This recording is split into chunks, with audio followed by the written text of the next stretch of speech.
Pagkatapos kong turuan yung anak ko sa assignment niya ay naghilamos na ako. Wala nang ang ligo-ligo dahil pupunta lang naman ako sa paaralan ng anak ko para magpirma ng card niya. Pagkatapos kong maghilamos ay nagsuklay-suklay lang ako at nagtali ng buhok at naglip tint na din. Siyempre, kailangan din naman ng lip tint. For the go na nga ang mga person, sinama ko na nga lang yung anak ko dahil panaiyak sa akin.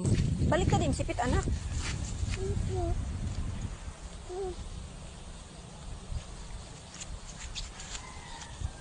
Nangyari sa'yo. Ayan na guys, papunta na kami sa school ng anak ko.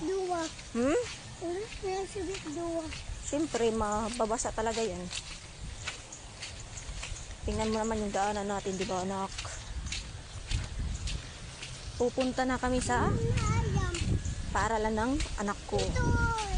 Yung panganay kasi magpeperma daw kami ng card. Ayun, tumakbo na yung anak ko. Raven! Naglakad lang kami guys kasi busy naman yung asawa ko for today. Lagi naman yun busy.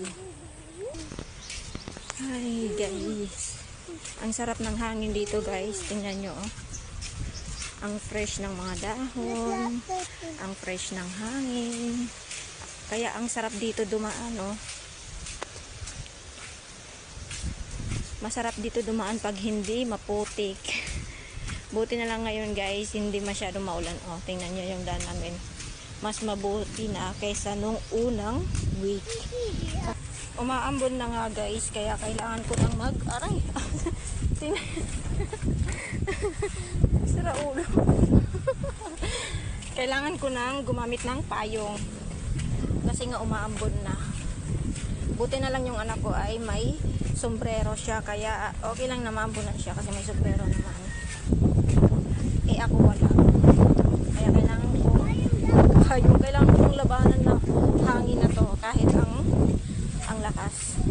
Nasisira yung payong ko guys. Diyos ko.